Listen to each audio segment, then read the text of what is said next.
करोड़ों लोग हैं जो इस मुसीबत का शिकार हैं, चाहे मुल्की सतह पर हो चाहे इंटरनेशनल सतह पर हो। जहाँ जहाँ कोई भी पाकिस्तानी अप्रोच कर सकता है वो करे।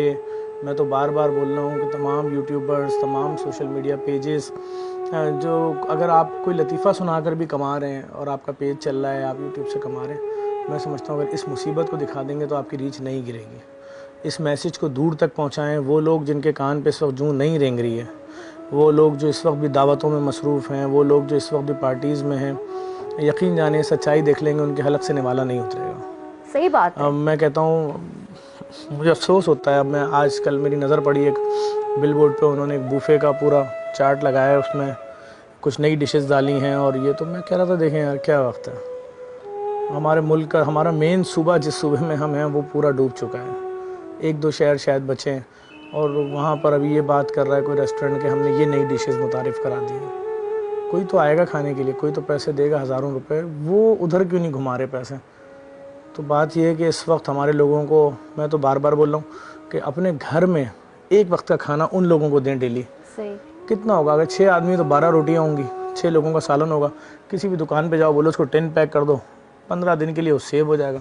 हमारे इदारे को दे दो, बोलो ये वहाँ पहुँचा दो, हम वो आपकी 12 रोटी और वो सालन जिसको देंगे, मैं उसकी तस्वीर खींचूंगा और वीडियो चुपचाप आपको खुफिया तौर पे दे दूंगा। आप जब वो देखेंगे मंजर के कौन लोग सड़क पे बैठकर वो रोटी और सालन खा रहे हैं और दोनों हाथ उठा के रोते हुए आपको दुआएं दे रहे हैं, आप चीखें मार मार के रोएंगे। सही बात। आप धाड़े मार मार के रोएंगे। इन लोगों ने सोचा भी नहीं था कि ये कभी अपने घर से 40 किलोमीटर जो दूर सड़क है, अंदर की सड़कें तो बह गई हैं, उस मेन सड़क पर सोएंगे। सही बात। दरख्तों पे लड़ाई हो रही है सड़क के किनारे कि इस दरख्त के किनारे मेरे बच्चे रहेंगे, इस दरख्त के किनारे मेरे बच्चे रहेंगे। वो कहेंगे पहले हम पहुंचे, वो कह रहे हैं पहले हम पहुंचे। कल मैं एक चैनल पे बैठा था, यही मैंने बोला, मैंने कहा नहीं पता किस किस को धूप मार देगी, किस किस को भूख मार देगी। तो अगर हम इस वक्त भी नहीं खड़े हुए अपने सैलाब मुतासिरीन भाइयों के लिए, चाहे सिंध हो चाहे बलूचिस्तान हो, बलूचिस्तान में भी पूरा इंफ्रास्ट्रक्चर बह गया है, चाहे जनूबी पंजाब हो, पूरे पूरे शहर सफ़ास्ती से मिट गए, राजनपुर हो, फाजिलपुर हो, तौसा हो, हमारी टीमें काम कर रही हैं। हम राशन भी दे रहे। अभी मेरे लोगों का मुझे मैसेज आया कि तौसा शरीफ अब नहीं भेजना, हमला कर रहे हैं लोग। किस चीज़ पे हमला कर रहे हैं? सोने पे, चांदी पे, कोई उसके अंदर कीमती जेवरात हैं। वो कह रहे हैं 7 दिन से भूखे हैं, शायद इस गाड़ी में कुछ आ रहा है खाने के लिए, भाग रहे हैं। करीब पहुंचते हैं तो मालूम होता है नहीं ये तो एम्बुलेंस है। फिर भागना शुरू करते हैं, पता चलता है नहीं ये तो पुलिस के मोबाइल की लाइटें थी। तो अगर उतने में उनको कोई गाड़ी ऐसी नज़र आ जाती है जिसमें खाना हो, तो मैं तो क्लियर बोल रहा हूँ बार बार हर चैनल पे कि उनकी जगह मैं भी होता, मैं ट्रक के आगे लेट जाता। सही बात कि मेरे ऊपर से ट्रक गुजार दो, वरना मुझे मेरे बीवी बच्चों माँ बाप का खाना दे दो। और मेरे पास कुछ भी नहीं होता, अगर चूल्हा भी नहीं होता, पतीली भी नहीं होती, मैं कहता लाओ कच्चा चावल दे दो, खा लेंगे। तो ये सूरत हाल है, ये सच्चाई है। सबको मिलकर एफर्ट्स करनी होंगी। शर्म का मकाम है कि जो लोग इस वक्त पॉलिटिक्स कर रहे हैं इन मुतासरीन के ऊपर, शर्म का मुकाम है कि जो सियासी लोग इस वक्त लड़ रहे हैं। आप लोग एक एक जलसे की कैंपेन पे, सियासी जलसे की कैंपेन पे करोड़ों अरबों खरबों रुपए खर्च कर देते हो कि आज सेनेट के ये मामलात हैं, आज कौमी असम्बली के ये मामलात हैं, आज सूबाई असम्बली के ये मामलात हैं। कहाँ हैं? मेरी तो आंखें तरस रही हैं। इस वक्त इन लोगों को इंसानी अलमिया की तरफ जाने से रोकना है। हम शर्मिंदगी से मर जाएंगे अगर अब कोई हमारा भाई, हमारी बहन, हमारी माँ, हमारा बच्चा किसी भी कोने में सिंध या बलूचिस्तान के इसलिए मर गया कि वो भूखा था, तो हम अपने आप को माफ़ नहीं कर पाएंगे। लोग रो रहे हैं कि हमें कोई इमदाद नहीं आ रही है। आपके पास कोई फुटेज नहीं आ रही उन इलाकों से कि जहां तबाही और मौत का अब रक्स शुरू हो चुका है। नहीं आ रही। सही कह रहे हैं। वहाँ बिजली नहीं है, वहाँ मोबाइल चार्ज नहीं हो सकता, वहाँ इंटरनेट नहीं है। आपको कौन दिखाएगा? कुछ भी नहीं बचा। वहाँ मौत की हुक्मरानी अब राइज होने वाली है, हमें पहुँचना पड़ेगा। मैं आपसे फिर कह रहा हूँ, ये इमदाद के हम चंद दिन हमने और लेट किया तो हमें लाखों मीटर, करोड़ों मीटर सफ़ेद कपड़ा खरीदना पड़ेगा। अल्लाहु अकबर। अल्लाह खुदा के वास्ते आगे बढ़ें जी। इस इमदाद को अब पका हुआ खाना, कितना बड़ा ऑपरेशन रन कर सकते हैं। मैं कह रहा हूँ अगर सब मिलके कराची से 20-20 हज़ार ट्रक भी भेजें कम है। काश कोई ऐसा साउंड सिस्टम लग जाए हमारे मुल्क में कि वहाँ जो लोग रो रहे हैं, जो लोग बिलक रहे हैं, उनकी आवाजें लोगों के कान में आ जाए। मैं सच कह रहा हूँ, आप यकीन करें हम रात भर कराची में दौड़े, हम वेस्ट हाफ से लेकर हम किमाड़ी तक दौड़े हैं, हम डाकखाने दौड़े हैं, हम वाटर पंप दौड़ेंगे, हमें ट्रकों की तादाद पूरी नहीं हो पा रही। जो ट्रक जा रहे हैं अंदरूनी सिंध और जनूबी पंजाब वो वापस नहीं आ पा रहे, वो 1 दिन 1.5 दिन 2 दिन का सफर 6-6 दिन में पूरा नहीं कर पा रहे। इधर ट्रकों की शॉर्टेज है। हमने आज 500 ट्रक निकालने थे, हमें जितने ट्रक मिले हमने कोशिश करके उतने रवाना कर दिए, बाकी हम कल परसों पे रवाना करेंगे। लेकिन मैं 2 साल के बच्चे का वाकया छोड़ के आया हूं, अभी उसके साथ वो जुल्म और बर्बरियत हुई है, मैंने उसकी वीडियो नहीं बनाई। मैंने कहा अभी जो ये कयामत आई हुई है, ये यहाँ तो हजारों बच्चों का मामला है, लाखों बच्चों का मामला है। क्या मांग रहे हैं आपसे?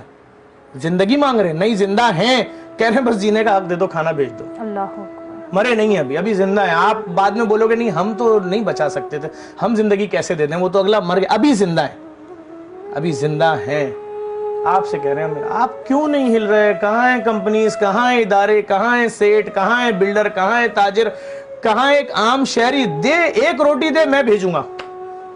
आप मुझे फोन करो, मेरे घर आओ, मेरे बच्चों ने आज आधी रोटी खाई है, 1.5 रोटी छोड़ दी, वो 1.5 रोटी आपके घर से लूंगा, पैक करूंगा, आपके सामने भेज दूंगा, उस पैकिंग का पैसा भी खुद दूंगा। हम सबको समझना होगा कि ये हमारी माएँ हैं जो रोडों के ऊपर बैठी हैं बेआसरा, ये हमारे बाप हैं, ये हमारे भाई हैं, ये हमारे बच्चे हैं, ये हमारे अपने हैं जो जब सुबह उठते हैं तो सर पे सूरज होता है, ये जब सोने के लिए लेटते हैं तो इनको इतने बड़े बड़े मच्छर वहां काट रहे हैं, ये कैसे सो सकते हैं? मुझे नहीं समझ में आ रहा ये कैसे सोते होंगे। आप सैलाब ज्यादा इलाकों के मच्छर देखें, आप डर जाएंगे, मैं आपसे सच कह रहा हूं। आपको उनको मारते हुए खौफ आएगा कि ये चीज क्या है। हमने काम किया 2010 के सैलाब में, हमने पनाह मांग ली अल्लाह से। हम कैसे खाएं? हम अगर दही की प्लेट भी ढांक के रखते थे और 1 मिनट के लिए हटा के वापस रखते थे, पूरी दही मच्छरों से काली हो चुकी होती थी। इतने ज्यादा होते हैं। गाय, बैल, भैंसे, गधे ऐसा अटैक करते हैं कि एक दिन में उनको मार के खत्म कर देते हैं। तो हमारे लोग मुश्किल में हैं। हेलीकॉप्टरों में जब इमदाद दी जा रही थी और जान बचाई जा रही थी, जवान क्यों नहीं चढ़ रहे थे हेलीकॉप्टर पे? वो कह रहे थे मेरे कंधे से मेरे इस बच्चे को ले जाओ, ये मेरे दूसरे छोटे बच्चे को ले जाओ, ये तीसरे छोटे बच्चे को ले जाओ, इनको बचा लो, भले हम डूब के मर जाए। इनको कैसे लेके चलूं पानी में? मेरे कंधे जवाब दे गए 3 बच्चों को बैठा के घूमते घूमते। तो बात यह कि हमें समझना है ये आफत हमें बता क्या रही है, मैसेज क्या दे रही है, तबाही लाई कितनी बड़ी है। क्यों नहीं कोई समझना चाह रहा है कि पूरे पूरे शहर खत्म हो गए? ये समझना क्यों नहीं चाह रहे? मेरी समझ में तो यही नहीं आ रहा। मैं तो बार बार कह रहा हूं तमाम चैनल जो हैं अपने चैनलों से म्यूजिक बंद करें, सोग का म्यूजिक चलेगा सिर्फ, सब लोगों काले करें। भाई किस सूबे में आप बैठे हैं दफ्तर लेके, किस सूबे में आप? हमारा सूबा डूबा हुआ है, लोग परेशान हैं, लोग ये सोच रहे हैं कल का सूरज हम देखेंगे या मर जाएंगे इस तबाही में। तो परवरदिगार आलम आपको और आपके बच्चों को ये वक्त ना दिखाए। अगर इस बात को समझ सकते हैं, शहर में 1 लाख बैनर लगे हुए कि खुले आसमान के नीचे आपके पाकिस्तानी भाई, इस जुमले को समझ लें खाली अपने ऊपर रख के। खुले आसमान के नीचे हम भी निकलते हैं, सुबह बाहर निकलते हैं, दिन में, शाम में, लेकिन वापसी में छत के नीचे आते हैं ना, अभी भी हम छत के नीचे, लेकिन उनके लिए कोई छतें नहीं। सही बात है। तो इस बैनर का जुमला ही इबरत दिलाने के लिए बहुत है, लेकिन सोचते नहीं हैं हम लोग। तो प्लीज़ सोचें, हमारे अपने लोग बहुत मुसीबत में, किस चीज़ का इंतजार कर रहे हैं? वो आपका पाँव पकड़े आके? नहीं, उन पे आफत आई है, उनकी मर्जी से नहीं, एक आफत आई है, आगे बढ़ना पड़ेगा और हर हद तक बढ़ना पड़ेगा। और हमें परवरदिगार आलम पे भरोसा होना चाहिए कि अगर हमने उसकी मखलूक के लिए अपना सब कुछ भी दे दिया तो परवरदिगार आलम उससे ज्यादा आपको देगा। बेशक, देखिए उसका फजल तो है कि हम सेहत याब बैठे हुए हैं, हम इतना बोल रहे हैं, हम इतनी बात कर रहे हैं, हमारी बात में उसने तासीर डाली है कि हम जो बोल रहे हैं हम खुद अपना बोला हुआ सुन के रो रहे हैं। ये परवरदिगार का फजल नहीं है? तो ये हम क्या तय करके आए थे हमें सही सलामत, जो या खुदा ने खास्ता अगर कोई शख्स बेचारा माजूर होता है तो क्या वो नहीं? ये तो परवरदिगार ने अगर आपको कुछ भी दिया है, चल के मदद कर सकते हैं, चल के करें, जाए पहुंचा दें कोई चीज।